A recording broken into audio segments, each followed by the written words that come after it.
We're just going to wait a few minutes to make sure that everyone who's joining us this evening has a chance to get on. So yeah, if we could just keep introducing ourselves in the chat, that would be great. Seeing people from all over New Jersey, which is really great.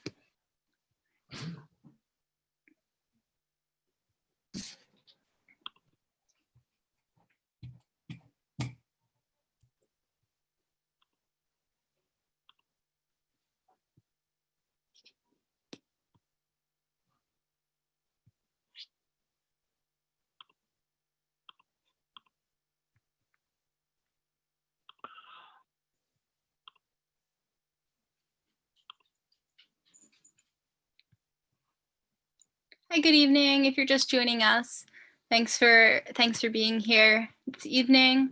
We're just starting by introducing ourselves in the chat. If you could just say your name and where you're calling in from, we'd be really glad to get to know you all that way. Hi, this is Larry McAuliffe. I'm calling in from Jersey City, Sierra Club. This is Jim Doyle. I'm here in Hoboken. I'm a city council member. We're really glad that you're here with us. Thank you. This is Reverend Tuff from Green Faith. Thanks so much. Thanks for joining us tonight. We're going to get started in just a few minutes. We're just going to give a couple minutes to make sure that we get everyone on who's planning to join us tonight.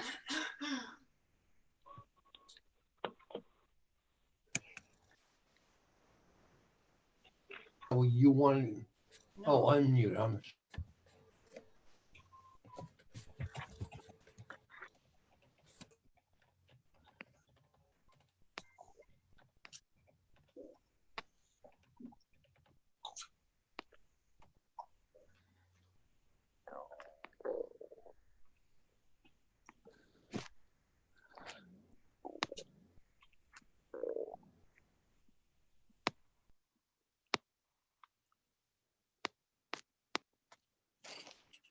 I'm Steve Krinsky from Hudson County Sierra Club.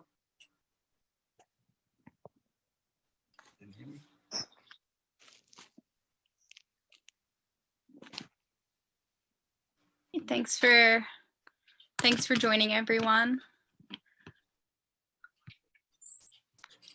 Hugh Carolla from Hackensack Riverkeep. How are we doing? Great, thank you. I'm still seeing people joining in the waiting room, so we're just gonna give it another minute or two. But if you haven't yet introduced yourself in the chat, please take this moment to drop your name and where you're calling in from. We've got people from all over New Jersey. We're really glad you're here with us this evening. I'm Mary DePinto from Green Faith. We're a Central Bergen Circle. Great, thank you so much for joining us. Jeff Fiddle, Sierra Club. Greg Gorman, Sierra Club and Skyland Sunrise Hub. Hi, Ace, Hudson County Sierra Club.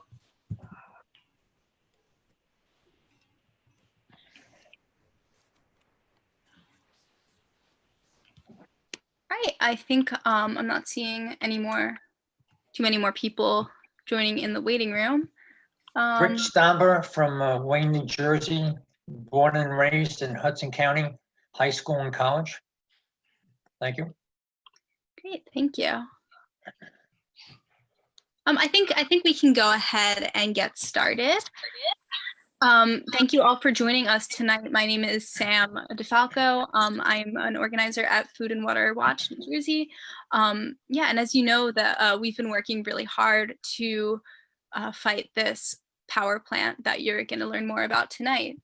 Yeah, so thank you all for joining. We're going to have a lot of different great speakers tonight, and hopefully you'll be an expert about this power plant by the end of the night and be ready to join our debate with us. We're really glad that you can be here. I'm just going to give a quick overview of some housekeeping items and some things to know about just having a town hall over Zoom. It's a little different than having one in real life. If you've never used Zoom before, if you could just, yeah, there's just a couple things to know. The main one is if everyone could keep their microphones off. It does get a little hard to hear if there's background sounds. So yeah, as much as possible, please make sure that your microphone is off. We're gonna start off with a couple speakers, but we will have a Q&A section towards the end. So it would be really great if you could save your questions for then. Our general process is going to be, if you have a question, if you could just type your name in the chat, we'll call on you. You'll be able to unmute yourself and ask your question. And we're going to make sure everyone has a chance to be heard. Yeah, so I'm really excited. We're having we have a really great agenda tonight, and some really great speakers who I'm very glad that you're going to be able to hear from. Yeah, so we're gonna start off with hearing from Reverend Tuft from Green Faith, and he's gonna start off with a few words and a moment of silence for us. Okay. I would like to say good evening to everyone. And it is very important. This project against the power plant is very, very important to Green Faith, because we support equality for our entire community. We cannot live in a two-tier society where it is good for the rich and for the low and moderate income, and for the minority community, whatever happens to them, they don't care about.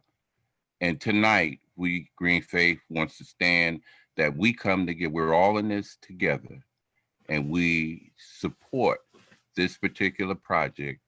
And we are living in trying times.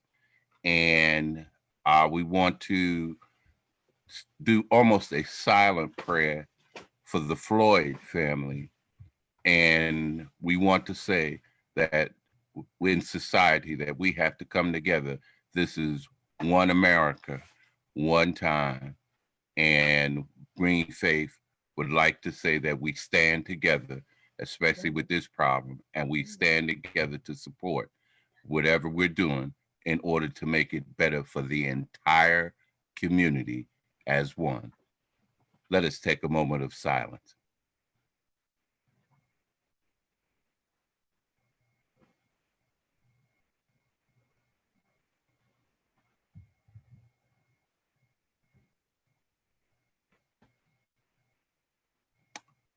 I'm gonna close it in the Baptist way and say amen.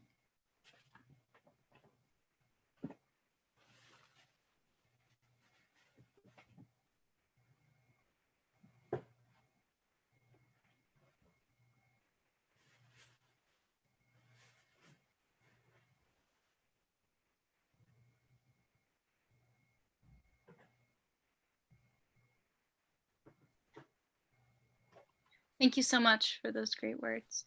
Yeah, next is Shane here? Hello. Hi, thanks so much. Yeah, so next up we're gonna be hearing from Shane. We'd like to welcome him, Shane Mitchell, who's gonna be speaking on behalf of New Jersey Senate Majority Leader Loretta Weinberg. Senator Weinberg, as many of you may know, was instrumental in our last big North Jersey fight, where we stopped the proposed frack gas power plant in North Bergen Township. And we're extremely grateful to have her support again as we fight to keep toxic polluters out of our state. So Shane's gonna be making a statement on behalf of Senator Weinberg. So thank you so much, Shane, for being here tonight. Yeah, sure. It's great to see familiar faces I haven't seen in a while. I was thinking Paula Raghavan here. I haven't been in TNEC since March, so it's weird to, through the Zoom to have you all here. Anyway, the senator, sorry she couldn't be on the call herself. It's a crazy time for her, but she's as committed to this as she was to the North Bergen power plant. So I do have some words from her. So she thinks we all agree that looking for resiliency, ensure that the rails are powered. Should we suffer another superstorm Sandy is a laudable goal. is I guess the point of the microgrid. There's no reason to predicate that resiliency on a new natural gas plant, however.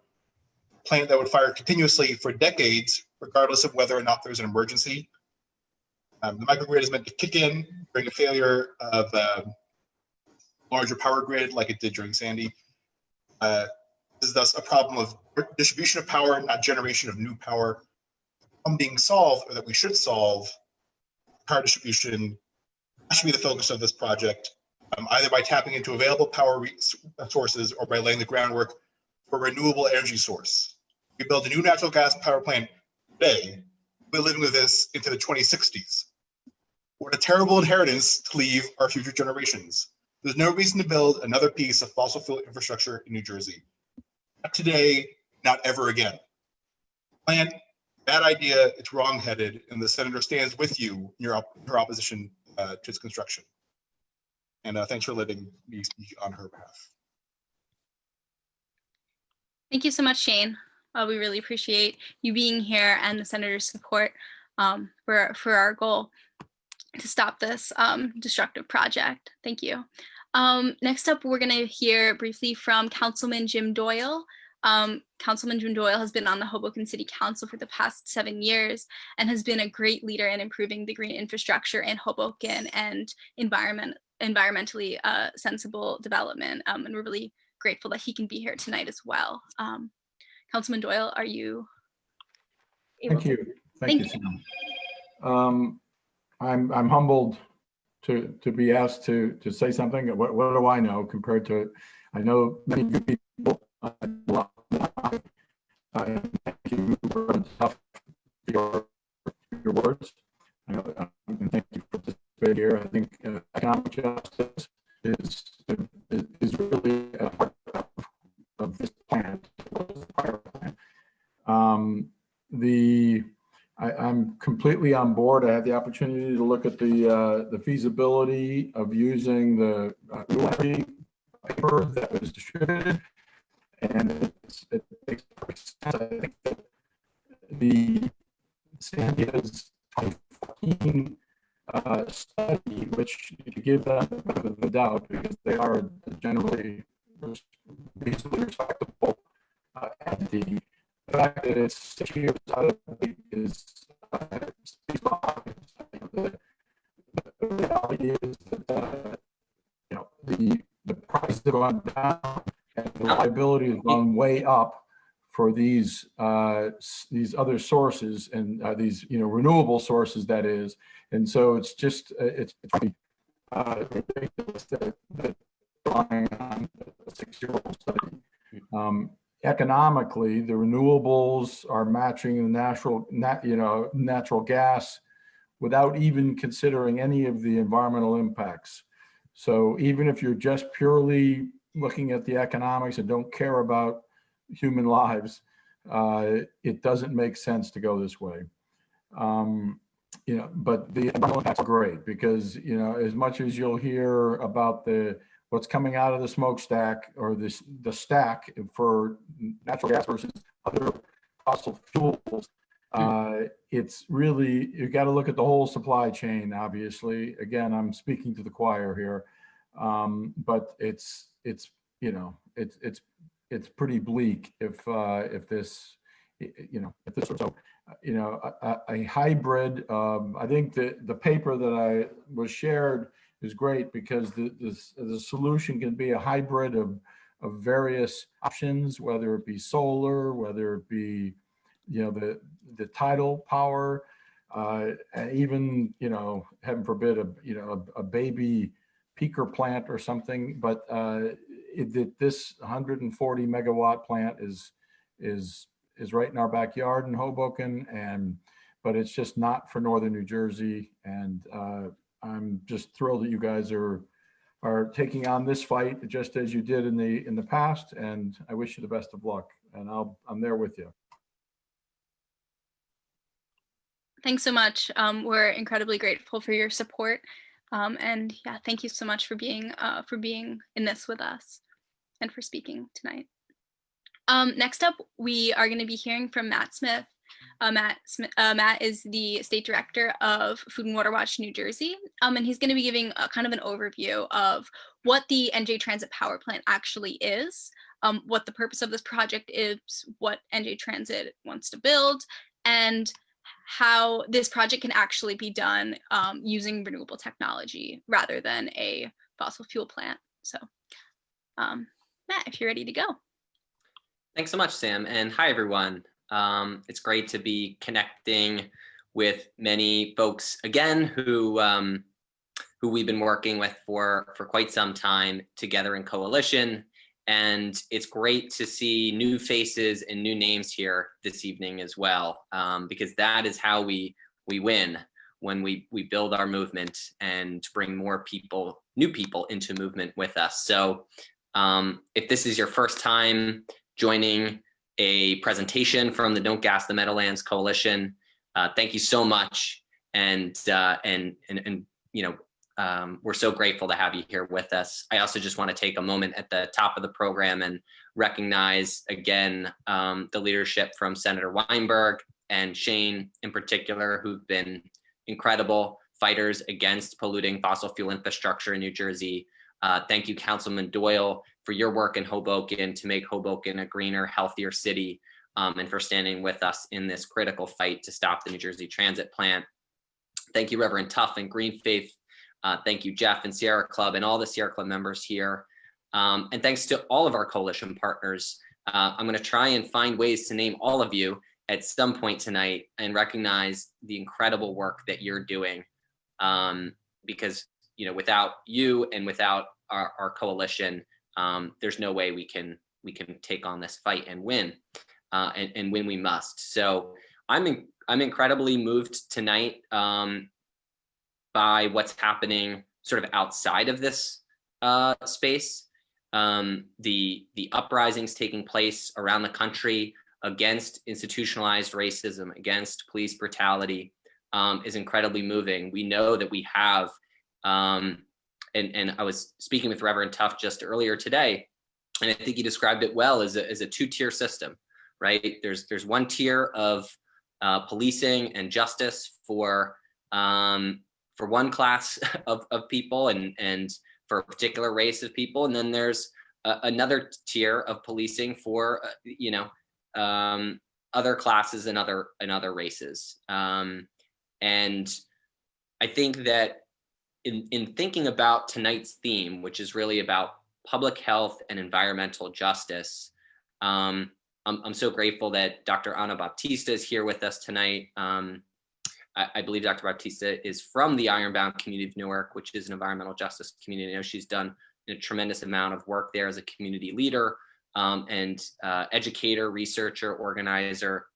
And so we're so grateful to have her here to share her wisdom about what it looks like to have a two-tiered system for public health, a two-tiered system for pollution, and a two-tiered system for clean air in New Jersey. So we're gonna get to Ana as quickly as we can. I wanted to start by just giving a brief overview of what is this project, this New Jersey Transit Power Plant, highlighting, you know, its stated purpose, where it is in the process, and highlighting some of the other impacts before we turn it over to Dr. Baptista to share her research and findings on really what this means, this proposal means for the public health and environment for communities surrounding the plant and for all of us here in the Garden State.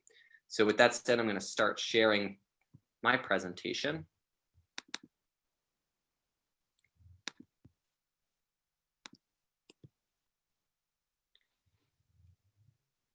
Can everyone see the full presentation? Great. So the New Jersey Transit Grid Project, that is the project that we're talking about tonight.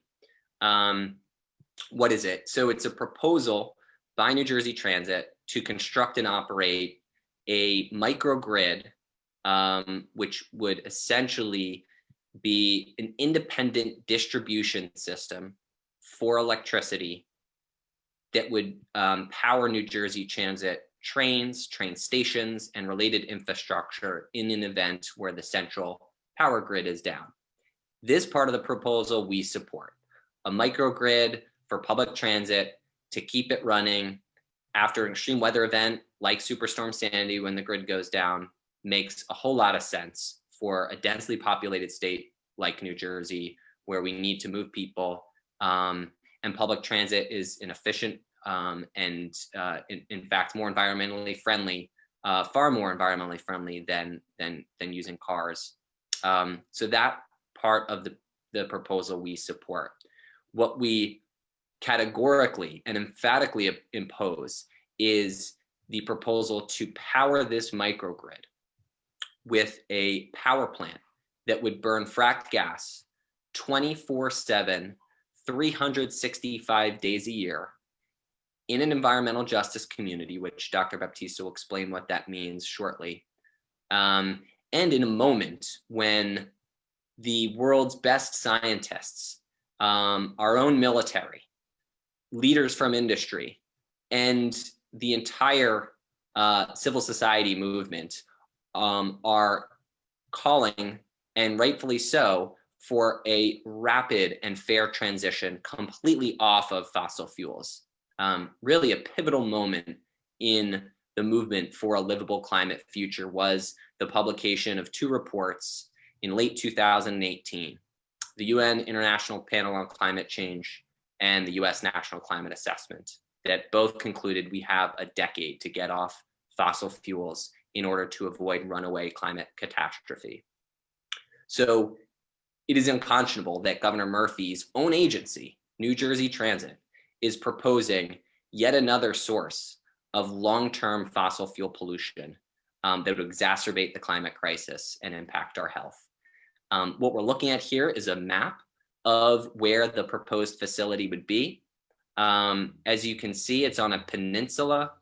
For those who can read small print, it's in Kearny, New Jersey, and it's in South Kearny, and the name of the peninsula is Copper's Cove. And we're going to talk a little bit more about why it's named Copper's Cove in just a moment. But you can see in relation to Hoboken, in relation to Jersey City, Kearny, Newark, even Manhattan are all immediately within the pollution impact radius of this proposed project. And it also talks about some of the, in color here, some of the rail lines that would be operated in the event of a power outage.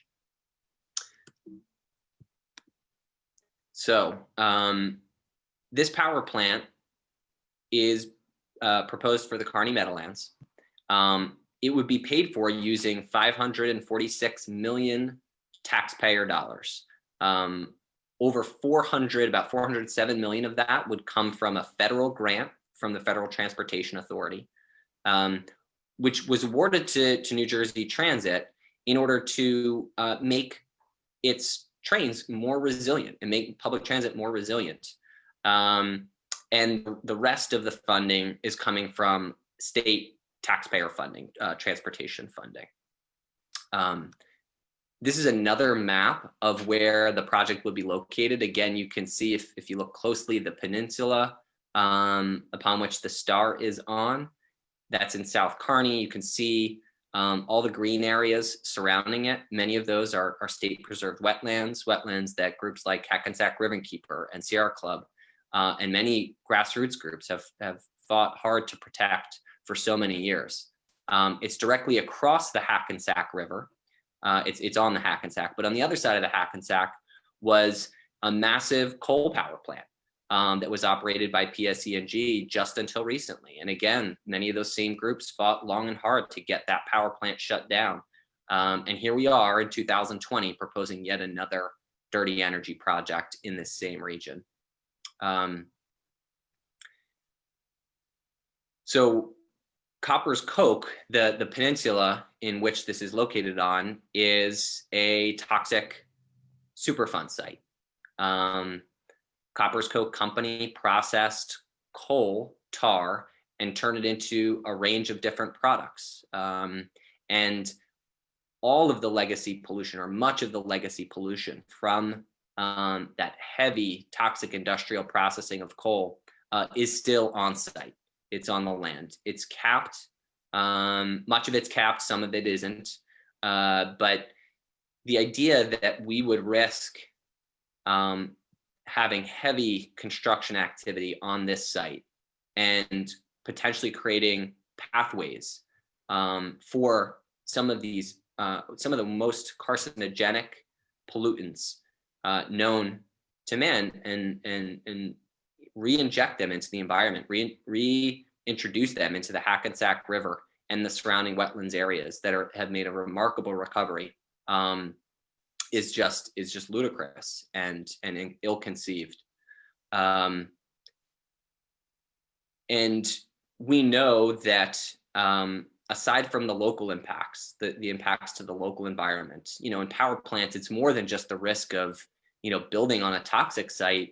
We know that even just through the water discharges into the Hackensack River, that this would harm wildlife and fish, and bird habitat, and the wetlands that have been making a historic recovery.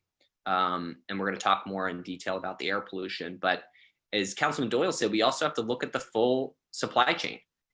This gas doesn't just show up in Kearny, by magic, right? We know that 90% of gas consumption in the US is now coming from gas produced by fracking. Fracking is a highly industrial, highly toxic process that really began in the mid 2000s, around 2000, between 2006 and 2008. And the only way it was able to get a foothold and really, since that time, really, have this fracking boom is because of what's known as the Halliburton-Cheney loophole. Basically, the George W. Bush administration, Dick Cheney, his vice president, when they came to the White House, the last company that Cheney worked for, he was the CEO of Halliburton. Halliburton was the company that invented the high volume horizontal fracturing technology, or a fracking technology. One of the first things that they did was they exempted the fracking industry from all of the major sections of the Clean Water Act, the Safe Drinking Water Act, the Hazardous Materials and Waste Act, all of the most essential environmental laws that have been in place since 1970, since the first Earth Day. The millions of people who took to the streets on that first Earth Day pressured then President Nixon to create the EPA, to pass and sign the Clean Water Act and Safe Drinking Water Act into law. And since that time, we've been able to have a highly developed and highly industrial society with a relatively clean and healthy environment with strong water protections. And we've been able to recover from some of the really darkest environmental days of our past.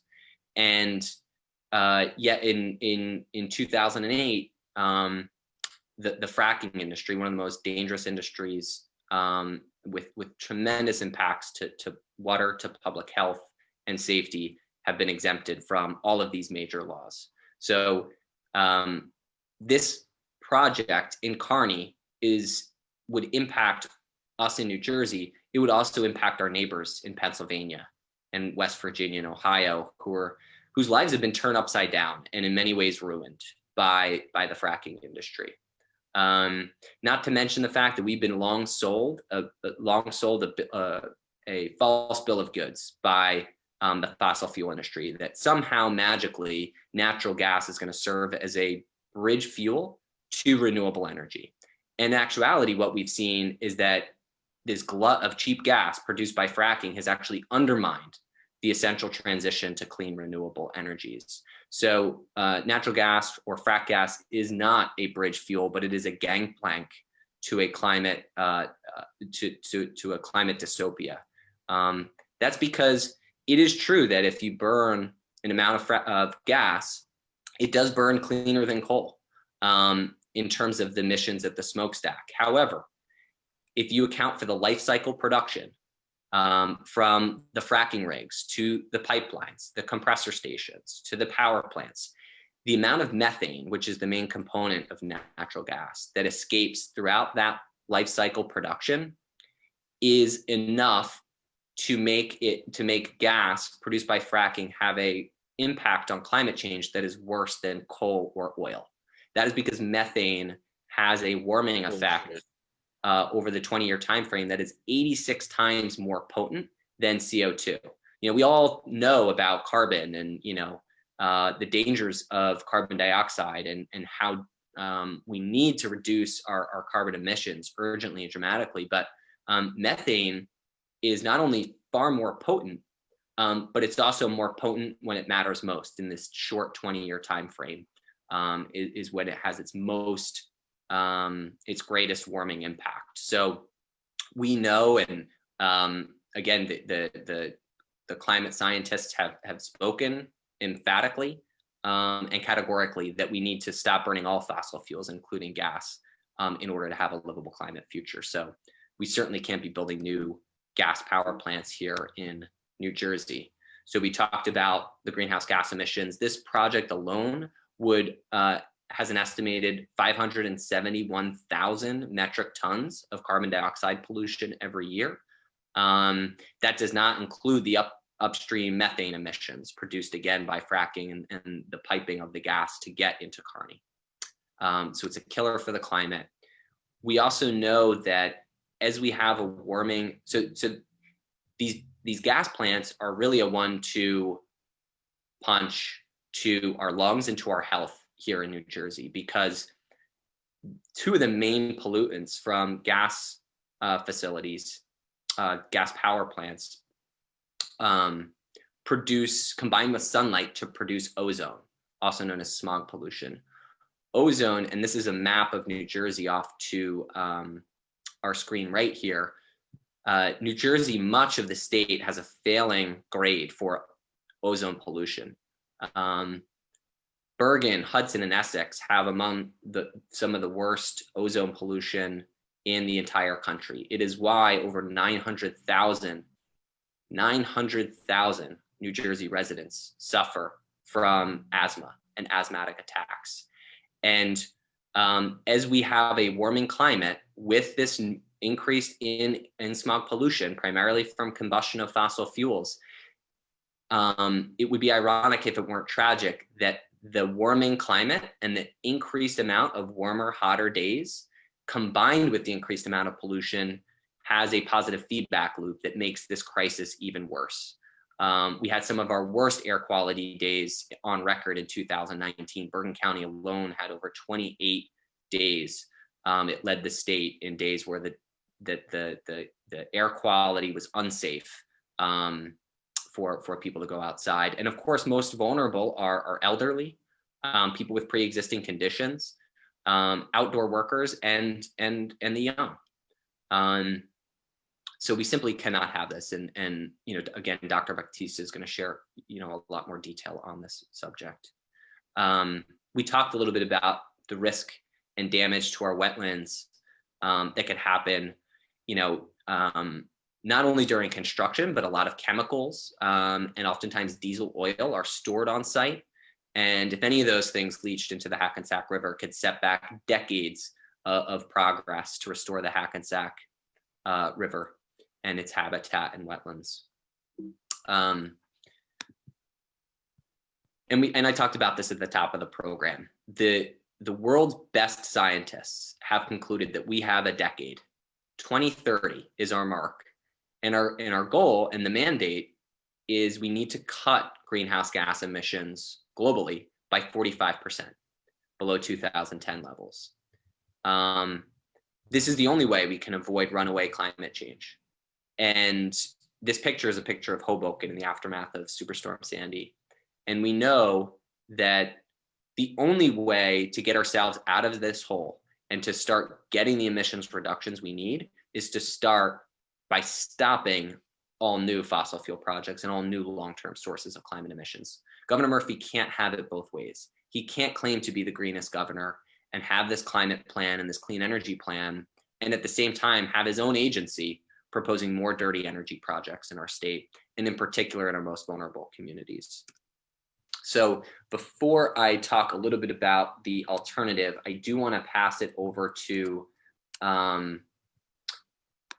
to Dr. Baptista. Let me just ask you, Anna, did you want me to share your slides? Did you want to share your slides? Let me try see if I can share. Okay. Let's see, continue. Let's see if I can do it on my end.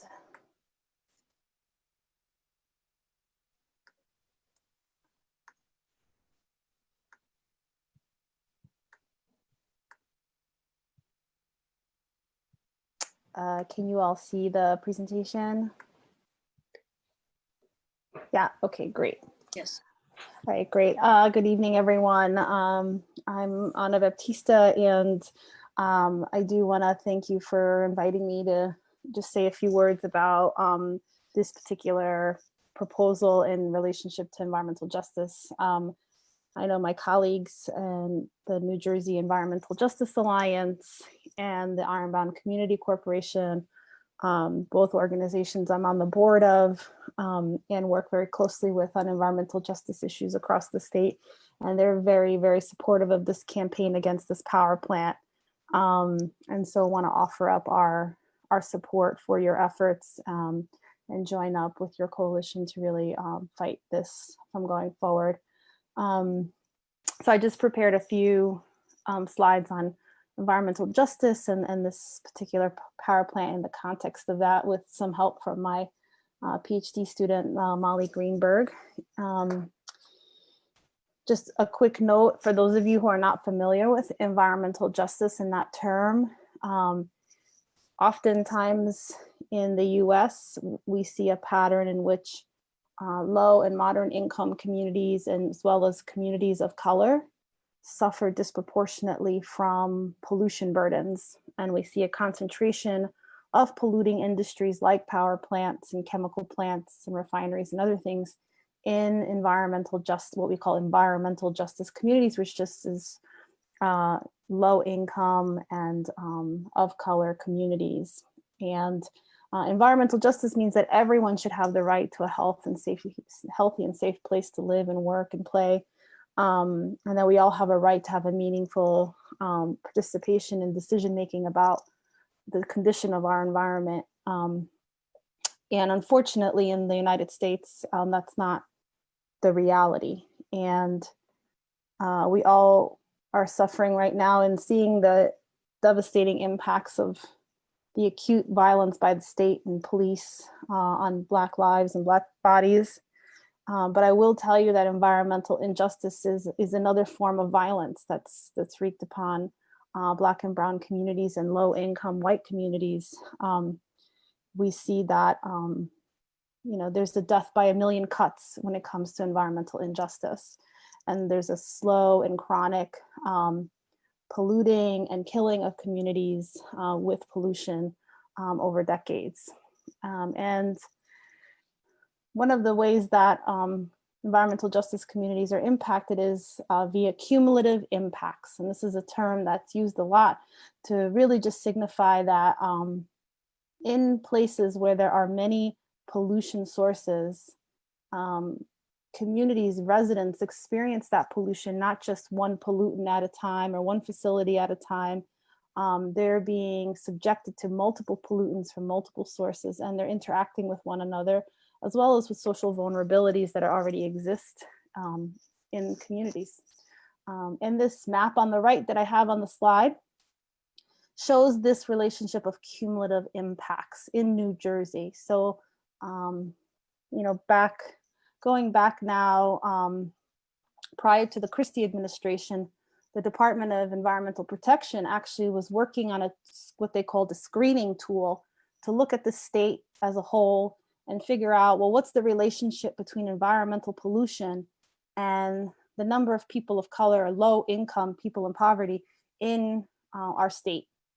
And this graph really paints a very clear picture. There's a direct and significant correlation between the amount of pollution where you live and the percent people of color or percent people in poverty. So the direct positive correlation. So my colleague, Dr. Nikki Sheets, he shows this map everywhere, all around the country.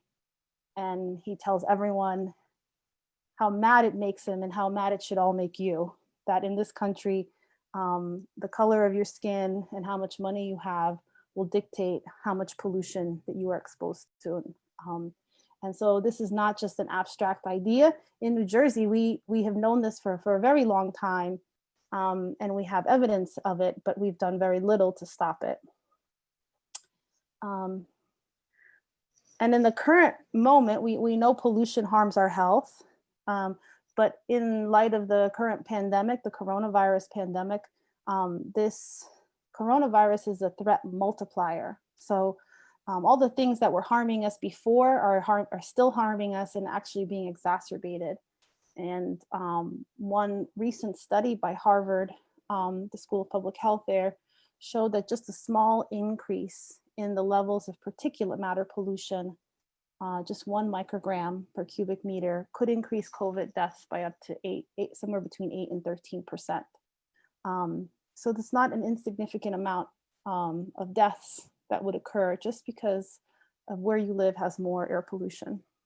And we know that many COVID patients are people of color that have been particularly hard hit. The mortality rates are much higher, and many of the patients also have underlying health conditions. So these power plants, like the one that New Jersey Transit is proposing, are often painted as better than something else really dirty, like better than coal. But the reality is that they are actually very significant emitters of pollution that harm human health. We think about this sometimes in terms of greenhouse gases, CO2, which is very harmful for climate change. But power plants also emit very harmful air pollutants like particulate matter, nitrogen oxides, sulfur oxides, volatile organic compounds. These all have very significant human health risks, like, for example, respiratory illness, exacerbating respiratory illness, exacerbating cancer risk. Particulate matter is, especially ultrafine particulate matter, you breathe it in and it enters your bloodstream and actually can lead to cardiovascular disease and cardiovascular death. So there are many, many health outcomes related to exposure to these pollutants that has been well documented by epidemiologists and researchers. So a little bit about this particular proposal and the context of the region. Matt mentioned that this power plant is in Kearny, and it has an area, sort of a 3-mile radius area around it that, in fact, when we mapped it, we looked at the demographics around this area. 36% of the population within a 3-mile radius is low income, according to the federal poverty guidelines, and minority, in other words, a person of color, either Latino, African American, or some race other than white. So this is, by traditional definitions of an environmental justice community, this actually is an environmental justice community, okay, in this area, in this proposed area. And this power plant sits in an area that already has a significant concentration of other power plants. In addition to other industrial sources of air pollution, it has a large concentration of power plants. There are 35 power plants in the state of New Jersey that fall under the regional trading system that New Jersey just rejoined. And majority of those power plants are concentrated in northern New Jersey. And in this particular corridor where the power plant is being proposed, there's somewhere between 10 and 15 power plants just within that general region. So it's an area that has a high concentration of other power plants. For example, in this area, just across the river, within the 3-mile radius area, is one of the larger plants, the Newark Energy Center, which is a 655 megawatt power plant that was built back in 2012, and it emits 1.5 million pounds of pollutants a year. And that was also sold to the community as, quote unquote, a clean alternative to coal. There's also the Newark Bay Cogeneration Plant, the PSC&G peaker generating stations, both in Kearny and Newark, and the Bergen plant. So there's many facilities just in this area. And this particular plant, from what I can see from the permit that they've put forth, is proposing or has the potential to emit 54,000 pounds of pollutants per year. And that's just the criteria air pollutants that they're reporting. And that's about 270 tons of pollutants. And they're actually, reporting that they're going to exceed the federal threshold, the standard for nitrogen oxide. The standard is 25 tons per year, and they're talking about emitting 35 tons per year, which is over the allowable amount. And this area, this map that you're seeing here, the different color shades of blue indicate the PM 2.5 levels in the area. And the darker the shade of blue, the higher the percentile ranking nationally this area is. So the area that the power plant is in around the 80th percentile, meaning that there's only 20% of the country has a higher PM level than this area. So we're at a very high level of background particulate matter level already. And this plant will exacerbate and add to that, right? They're proposing to emit, 90 tons of PM per year. So this is not an insignificant plant, and it will exacerbate existing problems in the area. Again, when we look across the state and we look at the power plants in the state and the background cancer risk, this area is in the 60 to 80th percentile nationally for cancer risk. It's also relatively high in terms of respiratory hazard. So it's in the 80th to 100th percentile range for respiratory hazard. So this is an area that already is suffering from a significant amount of respiratory hazard. So this is all to say that this plant is really an affront to environmental justice, and it should be looked upon that way. It's not, it's good to fight all new fossil fuel plants no matter what, but this one in particular is important because of the contribution that it would make to exacerbating further inequalities in our state. The state right now is preparing its state implementation plan. It's required by the federal government to submit a plan that says, we are out of compliance. Not only are we out of compliance, we're actually at serious non-compliance for ozone, for the ozone standard. Matt mentioned that earlier. So they are required by law to submit to the EPA their plan for how they're going to reduce that the emissions that contribute to ozone, like NOx and SOx. And this plant will certainly exacerbate this problem. So the public comment period for the state implementation plan will open up in September. So it's an opportunity to remind DEP that this plant goes against what they need to do to come into attainment. And Senator Singleton has a bill that's being proposed for environmental justice and cumulative impacts, which could potentially trigger an environmental review that would look at cumulative impacts in communities like this for new proposals.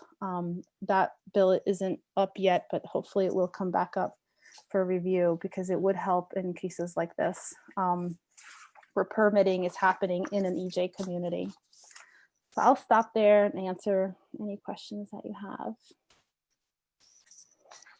Thank you so much, Anna. I think what we're going to try and do is push through just a few more final slides, and then we're going to get to the question and answer because we do want to hold ample time for that. And yeah, again, thank you so much for your work and for sharing that, illuminating if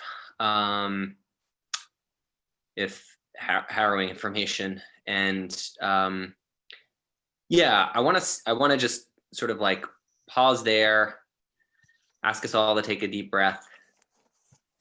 You know, this is a very stressful time. I feel like there's multiple stressors on our bodies and our minds and our spirits. And in this deep breath, I want us to just do a quick visualization of how we're going to stop this project. So those, and there are many here, Paula, and Steve and Ace and Rich and Ruth, and you know, I could go on and naming the rest of the evening how many people were involved in the fight to stop the power plant proposed just north of here in North Bergen Township. Also, by all measures, an environmental justice community, low income minority community with a heavy pollution burden. But we organized and we engaged thousands of people, and it worked because everyone empowered did what they could to make a difference. They invited their friends to learn about the project and sign the petition. They took resolutions to their municipal governments and state legislators. They joined us in marches and rallies and town hall forums. And collectively, over a period of just shy of 18 months, we built enough political power to get Governor Murphy, who had stayed silent for over a year on the project, to finally have a, quote, epiphany and oppose the project, right? And we know that we were that epiphany. That doesn't happen without us. And so I want us to visualize the lungs of the young people and the old people and people of all ages, and in particular those who are already disproportionately impacted by pollution, that we are going to resolve and commit to protect coming off of tonight's call. And that experience can be joyful. We had a lot of challenge moments. We also had a lot of fun. And so I think that it's important to center the fact that resistance and really protecting our communities can bring meaning and joy and purpose and connections to our life and enrich our lives, especially in these harrowing times. So thank you all for bearing with me here. I'm going to share a last few slides because one of the unique things about this particular fight, I'm going to try and start the presentation over. Okay. One of the unique things about this fight, and can folks see my screen? Great. Is that we're not just opposing something. And sometimes we are just opposing things. But we have a unique opportunity not just to oppose, but to propose. And we are opposing a dirty energy, polluting, climate destroying, health impacting fossil fuel power plant. We are proposing that New Jersey Transit make a more resilient public transit system by using renewable energy, energy storage, and other technologies that can make New Jersey a leader in protecting health, in public transit, and in fighting the climate crisis and protecting environmental justice. So we know that New Jersey Transit did not thoroughly or completely investigate a renewable energy alternative. Our team of volunteer organizers and experts in the renewable energy industry have done the research, and we have demonstrated that through a combination of renewable technologies, solar, tidal, energy storage, we can keep New Jersey Transit running when the central power grid is down, and we can do it without any of the negative impacts that come from the proposed fossil fuel power plant. We also know that not only would a renewable and energy storage alternative be better for our lungs, better for our health, better for our environment, and better for our future, it would also be more economical. This graph of renewable power generation costs shows that by 2020, this year, onshore wind and solar PV will be a less expensive source of new electricity generation than even the cheapest fossil fuel alternative.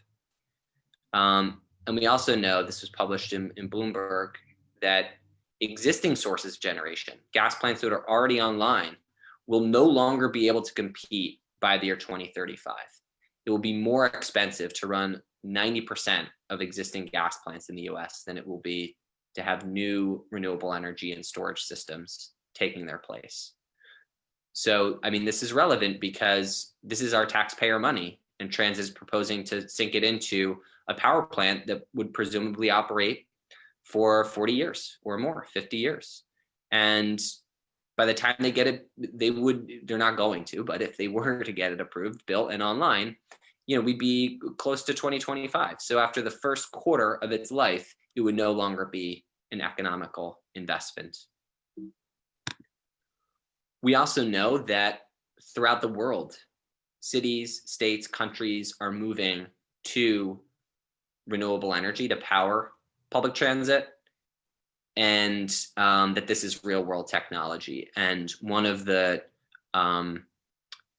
volunteers in our coalition, Tim Sevener, has done a tremendous amount of work in researching examples of places all around the world that are using this technology today to power trains.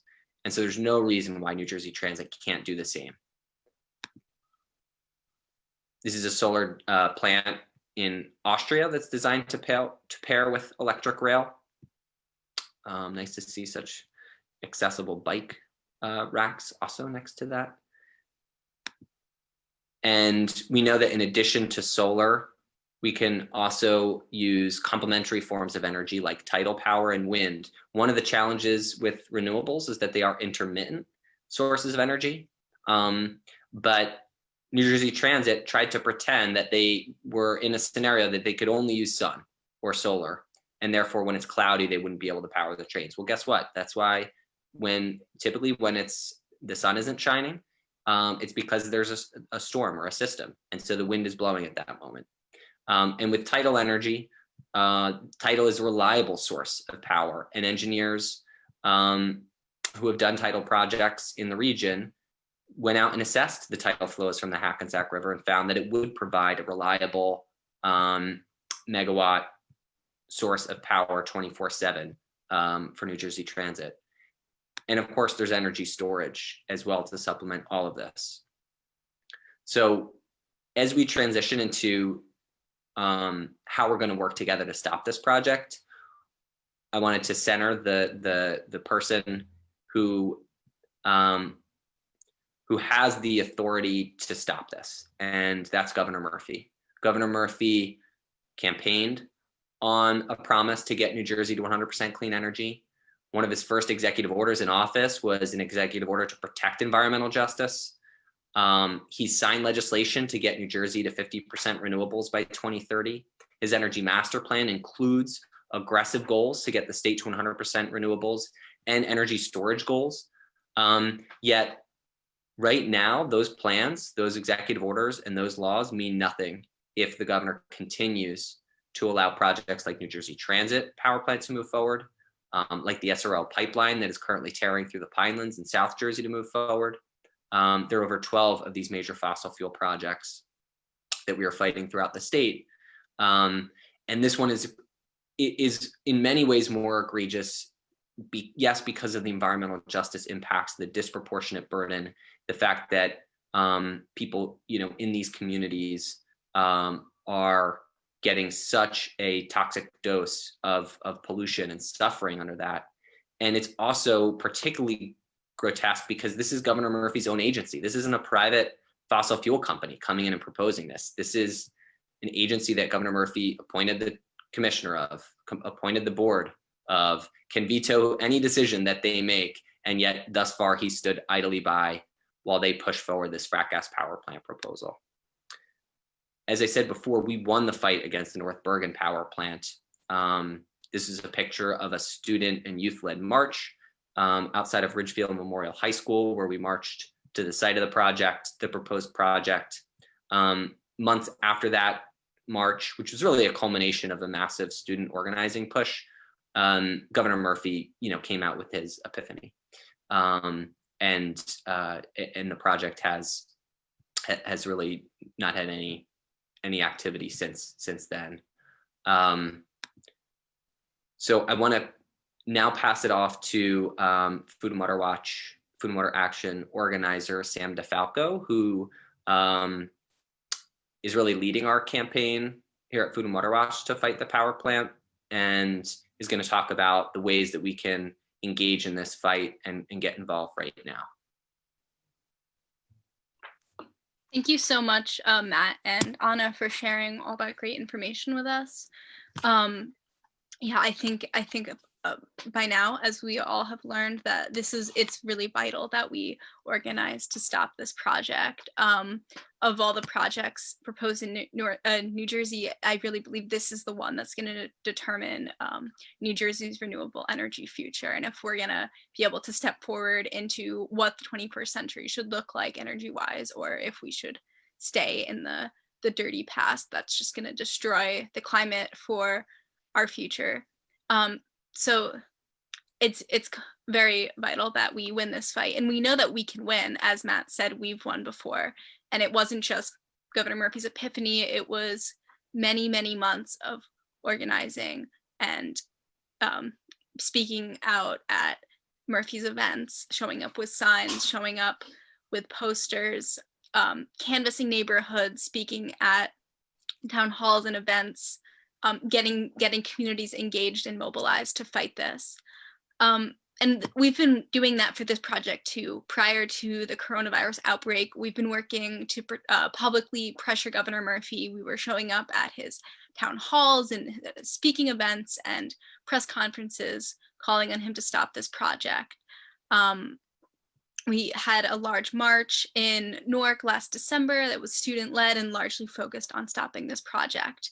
And even with social distancing, there's so many ways we can all get involved to stop this project. The first one, as a first great way that we can get involved, as many of you probably have already done, is sign our petition. The easiest way that you can do so is by texting the word transit to 69866. Not only will this give you the link to sign the petition right from your phone, but this will keep you updated with our campaign. You'll receive occasional texts from us. We're not going to spam you or anything, but every once in a while when there's a major update or if we're having an event, you'll get an alert right on your phone, which is a great way to stay connected with the campaign. And for those of you that maybe don't use texting, you can go right to our website, nomeadowlandspowerplant.com, and you can sign the petition there. And that's also a great resource for everyone to check out. We have a long list of FAQs.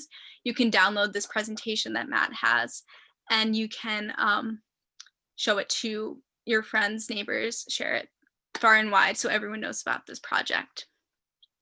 So that's something we're going to ask you to do right now. If you haven't already done so, please take out your phone or maybe open up another tab and go to our website and sign the petition. It's a great first way to be engaged. Governor Murphy will get an alert. It'll send a message to his inbox on his governor's site, and he'll get a notification that another person has signed this petition. Yeah, Matt, are you able to go to the next slide? Thanks. Another thing that is really important for us right now, so we're working to get resolutions passed against this power plant at the local level. 52 towns for the last fight against the North Bergen plant came out and signed and passed resolutions against that project. That's a huge amount of public pressure that obviously Governor Murphy didn't have an epiphany. That's 52 towns that said, we do not want this project. And he had to give into the pressure. That's another thing that we're doing right now. We're working in towns across North Jersey, not just the ones that are going to be directly impacted by the plant, but those that rely on the train line, or those towns that already have passed, or the towns that passed resolutions against the North Bergen plant. We're asking them to pass resolutions again. So this is what you can do here, is send a message to your town council and ask them to stop the power plant by passing a resolution. calling on Governor Murphy to redirect this into a renewable solution. So what you can do here is you can go to this link, bit.ly/stopthegasplant, and you can send a quick message to your town council. Currently, this only works if you live in any of these directly impacted towns: Hoboken, Secaucus, Kearny, Jersey City, Newark, Orange, and East Orange. But soon this is going to work for all of New Jersey. And for now, if you don't live in one of these towns, I'm sure you know someone that does, and it would be really great if you could send this link to them, tell them about this project, and ask them to take action with us. And our third call to action is, we really hope you can volunteer with us. If you go to bit.ly/Don'tGasTheMeadowlands outreach team, that's a Google form where you can sign up to phone bank, text bank, and join a team taking on a resolution at the local level. So say you live in a town and you want to help get that resolution passed, that's what you could sign up for. Our outreach calls and texts are extremely vital to getting communities engaged and mobilized. I think a lot of you are probably on this call because one of our many great volunteers called you and let you know about this project and about this town hall, and we have to keep doing that kind of outreach to make sure that we have everyone engaged and mobilized and ready to stop this project. In addition, we are hoping that you might be able to speak at our at the next NJ Transit Board meeting. That's going to be on June 18th at 9 a.m. We had about 75 people signed up to speak at our last one. And what's great about it is they're currently having digital meetings, so you don't have to go all the way to Newark if you're not from the area. You can just call in and you can make a comment. We've had some issues with them in the past. They know that we are very mad at them for trying to build this project. They kept us on the phone for about 4 hours last time before they would even let us make a comment. But that just means we have to keep coming back, and we have to keep being ready to let them know that we're not backing down. So if you're able to make a comment, you can also sign up on that volunteer form, and we'll make sure that you get all the outreach emails you need to sign up and be there on June 18th. So I hope you're able to take some of these actions tonight. Again, it's so vital that we all stay connected and mobilized and engaged in this fight, and these are just some ways that you can do so. Yeah, so if anyone has questions about any of these outreach or ways to be involved, please ask during our Q&A, which we are going to start right now. Unless, Matt, you have anything to add? No, I think this is a great opportunity to transition to Q&A. Great, thanks so much. For our question and answer, we're also going to be joined by Jeff Tittle, who's the director of the New Jersey Sierra Club, who might chime in and help answer some questions, and Ken Dulski from the Don't Gas the Meadowlands Coalition. Both of them have been working really hard on making sure we have all the research ready for our renewable alternative proposal that we've been sharing. So they'd be great to answer some of those questions as well. So if you have a question, like I said at the beginning, if you could ask it in the chat, and then we'll invite you to unmute your microphone and ask it out loud. So just let us post your name in the chat and we'll call on you. I think it's evident too, we didn't name this, but please ask your questions for Dr. Baptista as well. Of course, yeah, sorry. Yeah.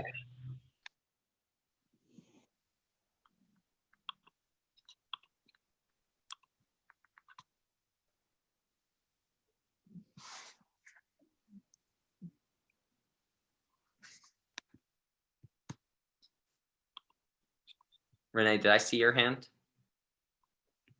No? Okay. Wow.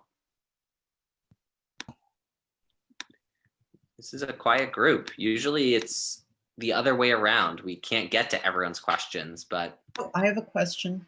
Oh, great. Go ahead, Mary. Okay. So I've participated in the last 3 call-ins to about the Atlantic City Expressway and this project. And especially in the last one about the expressway regarding the expansion of that roadway and the accompanying increase in tolls, there were no less than 5 heads of unions who spoke. And, they're quite persuasive. So I was wondering if anyone has done any research comparing the number of workers needed to construct renewable sources with numbers needed to construct a gas-powered plant. Because if, apples equaled oranges, then I think part of the problem is that the people who we call into don't have an open mind to other alternatives. So Jeff, are you going to Yeah, I answer? mean, yeah, it's very simple. The difference between building a natural gas-fired power plant and building a similar amount of offshore wind, not only will the wind project create about 10 times more jobs, it'll cycle into the economy about 5 times more. And the point is, like, a power plant, people don't realize are automated. If they build this power plant, there'll be less than 20 people actually operating it once it's built. Most of the jobs are in construction. And the other point that I want to make and mention when we talk about climate impacts, the amount of cement and other things that they use will also have tremendous climate impacts. But building solar and hydro and building that system will create a lot more construction jobs and manufacturing jobs going in, and will actually cycle through the economy a lot more. Okay. So I see a couple hands. We'll go to Father Dave and then to Richard after that. The thing you have to remember when you're talking about the union heads, yes, there are more jobs here than here, but they're different types of jobs. They want to hang on to the types of jobs they have now. So it's not just a question of telling them there are more jobs over here. It's a question of how to sell them on the idea that you can be retrained for these jobs, and in the long run, you don't just have them during construction, but you can have many more jobs out there. It's really not that. It's the relationship a lot of the unions have with the fossil fuel industry, because many of the same unions also build windmills, the iron workers, the IBEW does solar as well as wind. There's a lot when you're building a solar farm, you do need, the laborers union to do the roughing and things like that. It's just really more that the leadership has that long-term close relationship. I think that has a lot more to do with than the job issue. I think Richard was up next. I'll try to be brief. I saw Anna's slide and it looked like she had the standards that the emission standards that were being submitted in the pre-construction permit. I've actually made a OPA request and have that. I also got some additional material of further materials that were submitted by New Jersey Transit to DEP that I haven't yet looked at, but for the purpose of determining whether this plant would come into compliance with the standards that are applicable in the state implementation plan and in the standards that be applicable to these new sources. But what I'm particularly concerned about is New Jersey Transit seems to be able to go into a market, and I guess you're familiar with the bubble concept, where different emission sources can trade off their pollution levels apart, depending on whether they comply with the standards. If they beat the standards by a certain amount, they have an allowance.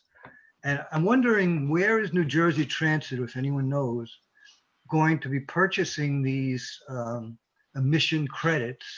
And will these emission credits be sufficient to bring them into compliance within this non-attainment area with the standards that are applicable? I would just answer that those emission credits are a 3-card Monte or a Bernie Madoff scheme. They don't work, because one of the things that New Jersey needs to do is not allow credits to come into an area to actually make pollution worse. Just because it's sort of like, you dump a bucket of toxic waste into the Passaic River, and then somebody plants a tree by a riverbank somewhere else and says we're mitigating for it. It doesn't work, and New Jersey should not be allowing these kinds of credits. We caught years ago New Jersey in a scheme, and it was public service trading credits that were illegal. And the EPA came in at that time and made them actually have to clean up and do things. That's one of the reasons why we ended up getting rid of a couple of coal plants in New Jersey back then. So trading doesn't work because it doesn't deal with localized impacts. In fact, New York, in their clean energy law they passed last year, does not allow for that. New Jersey shouldn't either, because you're making it worse. So you're going to be poisoning people in one area because somebody may have reduced pollution somewhere else that may be in Connecticut that doesn't even affect the people in the region. Yeah, but that's not my question. My question is, where are they going to buy these credits from? They- Who is the source of this credit that's complying with the standard to such an extent that they have credits to sell? They can purchase credits for allowances for exceedances from anywhere in the FERC region, in the PJM region. So, a very large region. But couldn't we put pressure on that company? Yes. Well, the other thing is that when they have an exceedance of an allowable standard, they should be required to do a risk analysis. And in this case, they should be required to do an environmental justice risk analysis. So, we should definitely be making them do that, because what allowances for CO2 are one thing, allowances for NOx, because the source of the NOx is in a non-attainment area for ozone. I think you can really pressure DEP to not allow allowances in a serious non-attainment area, because NOx is a precursor to smog, to the ozone. So I think you can put pressure on the permitting to not allow this to go forward because of these exceedances.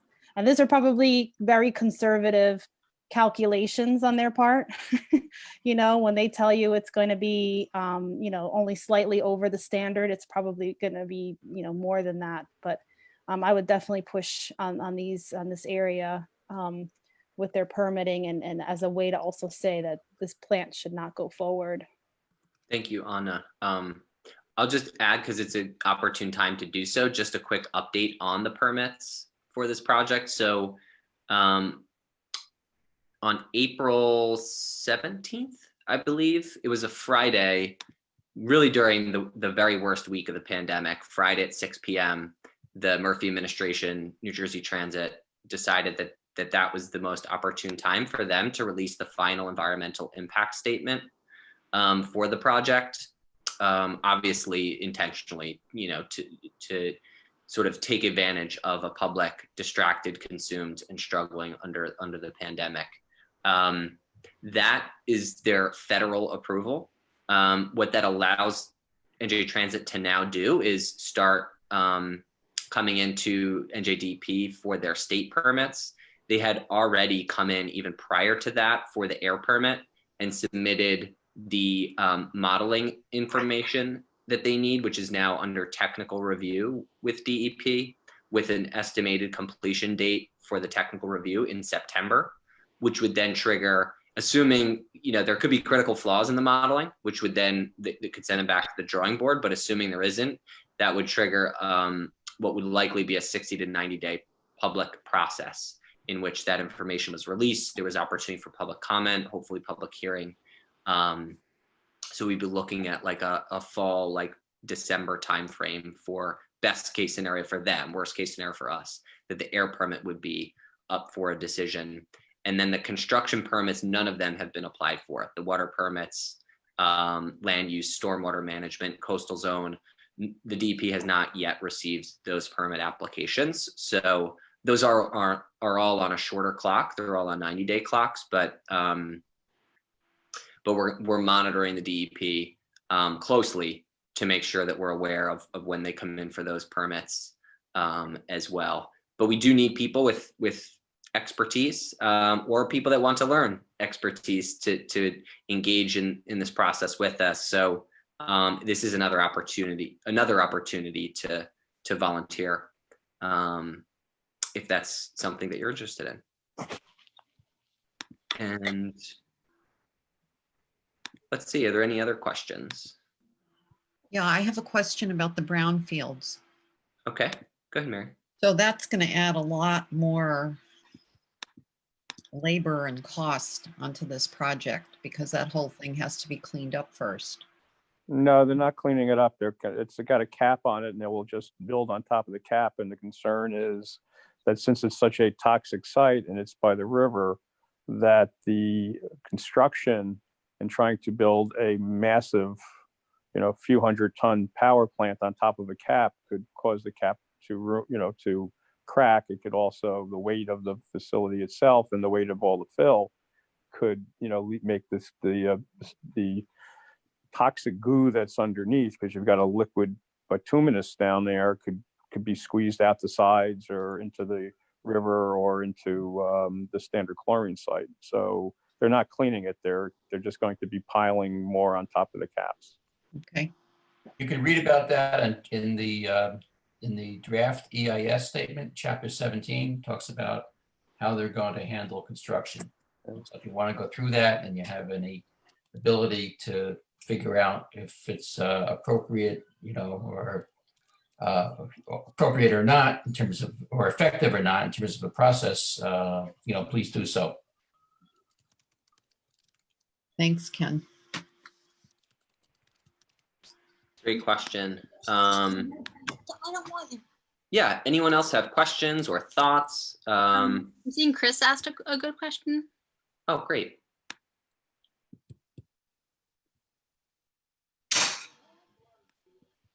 In the chat or? Yeah, or if you want to ask it, Chris, or otherwise I can do so. I felt like it was kind of discussed. Okay. Yeah, it was about green jobs. Yeah, like how many short-term and long-term jobs through a renewable alternative would be created versus the fracked gas plant. But that was kind of covered, I think. I also had a question involving that. I mentioned it in the chat, asking about the quality of the jobs produced in the long term involved in clean power production compared to fossil fuel power production. So not necessarily like the number of jobs, but the quality of long-term jobs. Well, the quality of the longer term jobs taking care of renewable energy facilities and battery storage are a lot cleaner for the people, and they are union jobs, especially since New Jersey Transit, and you're not breathing the pollution from the power plant and all those things, so they're cleaner and greener. I think also it would take more maintenance to handle that green technology. Yeah, no, power plants are almost completely automated. You hit a button. The average gas-fired power plant has about 20 workers, and that includes secretaries and security guards. I mean, one thing I will say is we do have to, there are big fights, the state is moving forward with offshore wind in a big way, and it will be doing other renewables, and it's no guarantee that all those jobs will be unionized. And that's an opportunity for us as advocates to build a bridge with labor, to be present in those fights, to advocate and speak up for workers and worker justice in the transition to clean renewables. Because if we can't guarantee workers in those industries the right to organize, the right to living wages, and the right to benefits, then this will continue to be an Achilles heel of our ability to transition to clean renewables. The only other thing I'll say is one other metric to look at is, in 2019, we did some analysis, and workers in the fracking industry have the highest mortality rates of any industry in the country. Right up, I think it's, one of the other ones is like workers in factory farms and the meat processing facilities, particularly during the COVID pandemic. But mortality, on-job mortalities for workers in the fracking industry on the rigs is one of the highest, if not the highest in the country. So they may be paying slightly higher, but the quality of life and the risks are also, and that's just mortality. It doesn't mention exposure to toxic chemicals and the impact of that on your long-term health. I would like to say real quick, the people who are involved in the labor force, minority involvement is there's really none in the union, and the people who are involved in the industry is probably less than 2%. Yep. So it's white jobs in a largely economic justice or environmental justice community of color. Just another insult. Yeah. Reverend Jefferson wrote a piece on an op-ed on the green movement, and as it relate, and he wrote a sort of a negative piece, because he said even though it's coming or it's happening, but if you look at the green jobs, that it's really not an area where the minority community is involved, and we need to open it up in terms of training and education. Absolutely. I mean, that's a fundamental principle of just transition, is that the communities who have been impacted the worst by dirty energy deserve to be at the front of the line when it comes to jobs, job training, and placement in the green economy. Right. So thank you, Reverend Tuff. Governor Murphy's taking care of that. He's got that green jobs training program. It's going gangbusters, right? Not necessarily. No. Yeah. Not necessarily. Those of us who knew Ken can sense the sarcasm in that comment. Yeah, Sam, are there any other questions? Yeah, I'm seeing one from Joseph. He's got his hand up, and Neil has his hand up. Yeah, can you hear me? Yeah. Okay, Joe Clift. I am a transit advocate, not an environmental advocate. And a couple of comments and then a question. The big kahuna here is $355 million of free federal money that comes to New Jersey Transit and thus the state of New Jersey if they build this project. They only spend 25 cents on the dollar. That is an incredible push, especially now that you have people pushing for infrastructure projects to start the economy up after this incredible drop we've had. So the pressure there is incredible. Kevin Corbett, president of New Jersey Transit, basically measures his success not on moving people, but on moving capital dollars out the door. He constantly talks about the fact that he's up to $1.5 billion, headed toward $3 billion. That is a huge problem. Also, New Jersey Transit's board votes as a block. For all intents and purposes, they're a rubber stamp. The governor appoints 11 of the 13 members. Right now, there are 3 missing. So he has, I think it is 9 people. He has 9 people out of the 11 he would put on the board.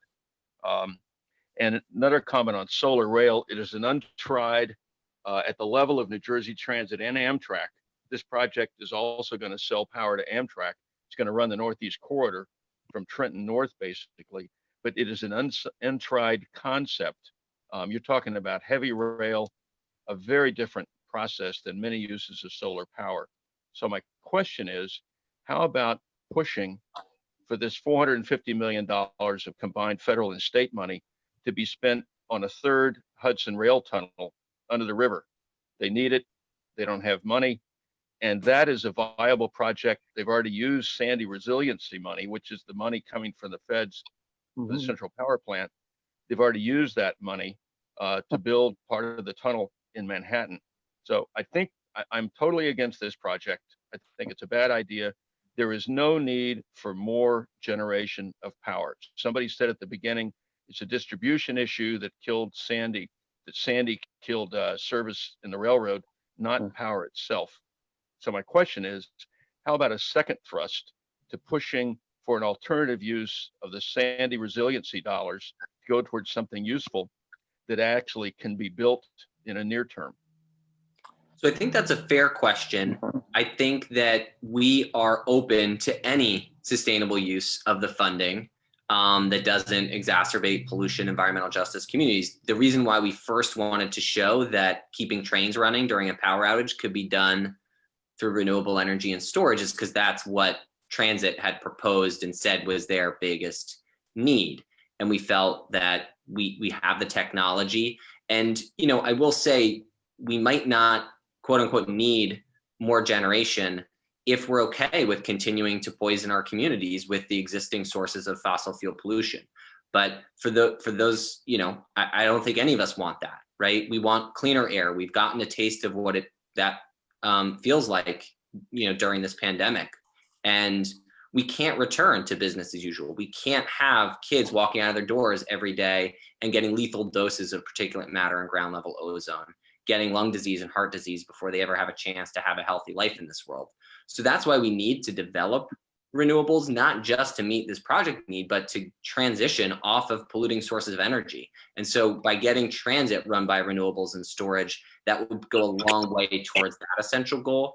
But I think you're right. We're not, unilaterally or solely bound to that proposal. We would accept any sustainable use of this funds for public transit resiliency. And we need public transit because that takes cars off the road and protects health and the climate as well. So, Joe, I just wanted to say that the reason when I first would start talking about the alternatives using renewables was because of the NEPA process to show there are alternatives to this plan, that you could do a combination of solar, battery storage, hydro, flywheels and other things as an alternative, because under NEPA, you're supposed to be looking at alternatives. Of course, they totally lied about the potential for alternatives there.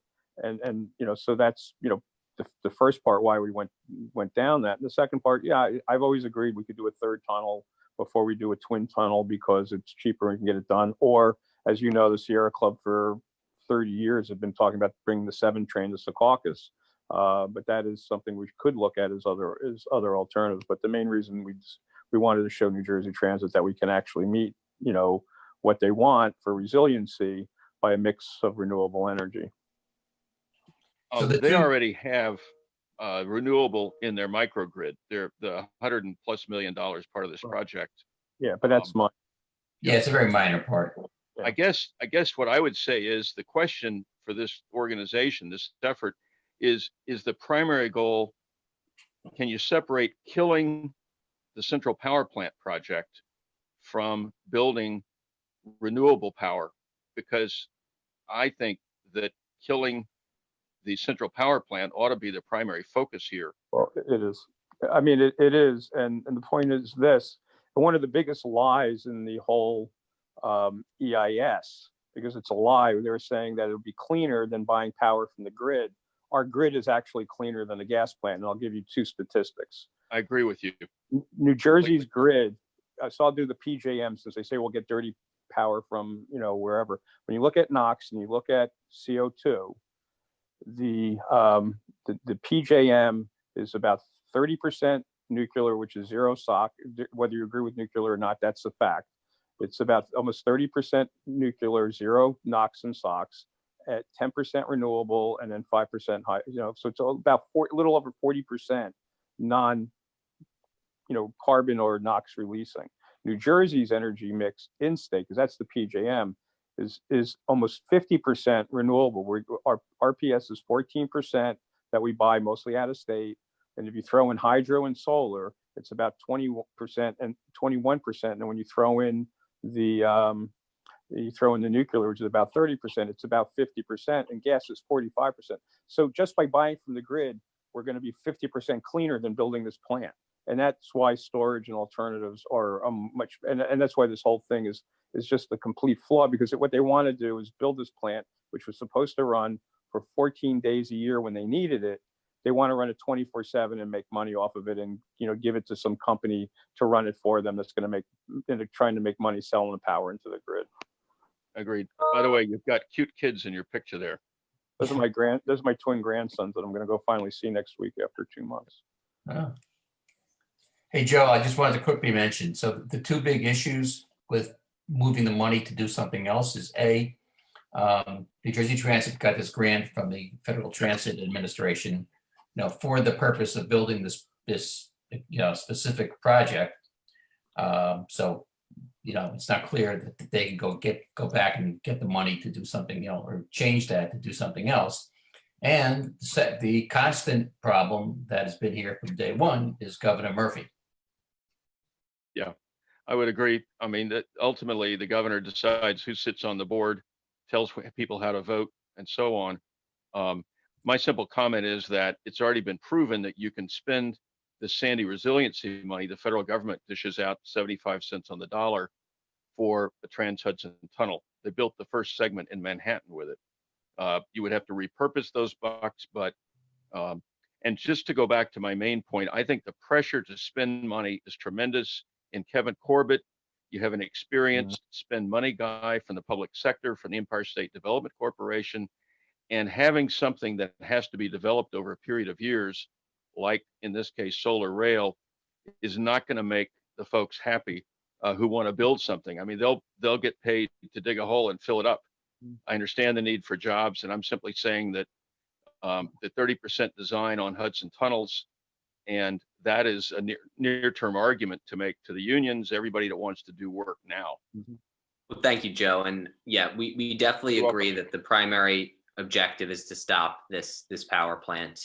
And I do think we need to take the conversation forward to a close. We're running over an hour and a half now, and we don't want to, keep people from having a little bit of time after this before bed. I think we wanted, and for dinner, as Sally suggests. So yeah, I think we wanted to close out the Q&A. If you have questions that didn't get answered yet, I put Sam DeFalco, our fearless organizer here at Food and Water Watch's email in the chat. I put it again. You can follow up, and if you have any pending questions, also we're going to send out the opportunities to volunteer with everyone who registered for tonight. But we hope that everyone will at least sign the petition. And even if you only have 30 minutes a week to volunteer, we will put that 30 minutes to the best use possible so that we can stop this thing from happening. And yeah, I'm going to pass it over to Sam, who's going to do a few thank yous to the folks who helped make tonight possible.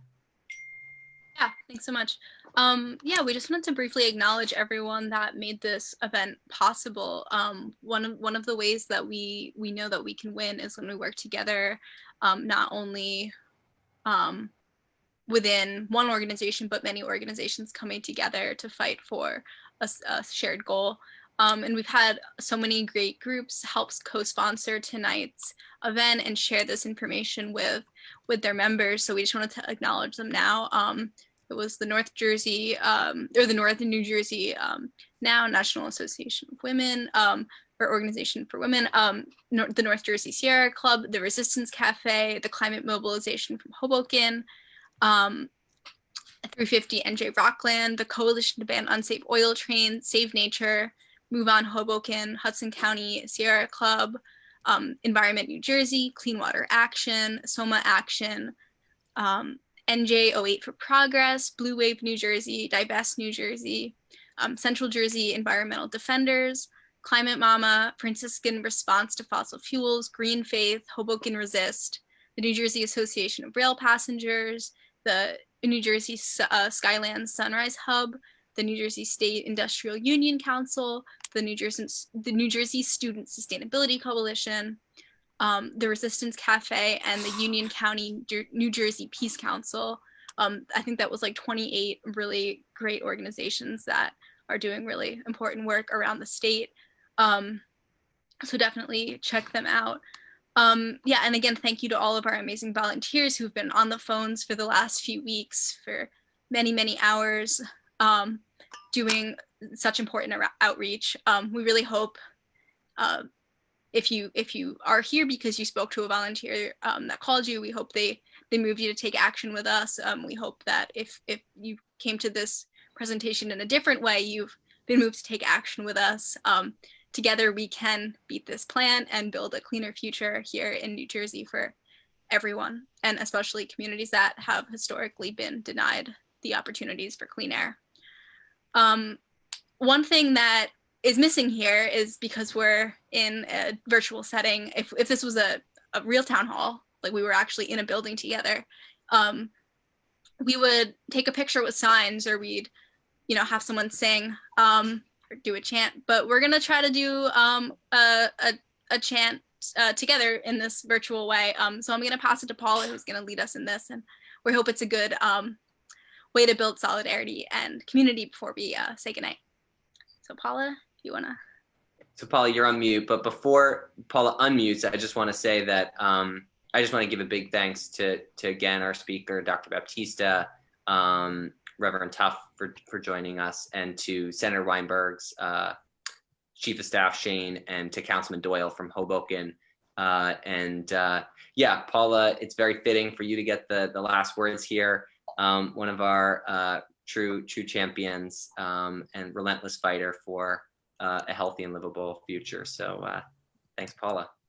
Okay, so I'm going to ask Sam or Matt, whoever has the power, to put everybody, to unmute everyone, give everyone the right to talk. So I'm going to lead this chant. This is my part. Frack gas power plant. You're going to shout, "We say no." Then I'm going to say all of this. Renewable rail is the way to go. And you're going to shout as loud as you want, "Yay." We're going to do that 3 times. Are you ready? It'll work. Zoom is kind of weird because we can't all do things at the same time. We can't hug, we can't say things at the same time, all those things. But we're going to make this work. So, are you ready? Yeah? Almost. Give us one more minute to unmute everyone. Everybody unmute. I think we're almost there. Everyone should be able to unmute themselves. Yeah, at the bottom and the left. Yeah, she's not on me. Hold it a little Mashing higher. up every damn thing. Not your friend. I said they're mashing up everything. The Oh, Bronx, open up a little bit. Brooklyn, Okay, I think we're ready, Paula. store, pharmacy, whatever. So, Please say no. renewable rail is the way. Like they said, it's people just coming behind the protesters because there's opportunists everywhere. Please say no. Renewable rail. Yeah, but the problem is with these damn police, they just see people and they're grabbing them up. Yay! Yay! Well, Yay! stop the power plant. We say no. Say no. Oh! Yeah, just trample over Yeah. people. Hey! And that's so I was telling one of my neighbors, it's not like I'm wishing bad on people, but now hopefully Well, people thank you will everyone for joining. Thank you everyone for joining. We will continue to work on our Zoom chanting, which is one of the more challenging things. Thank you, Paula, for always bravely leading us in chant and in song. And yeah, we hope everyone has a great rest of your night. Thank you again for joining us. And together we will stop this power plant. Thank you all.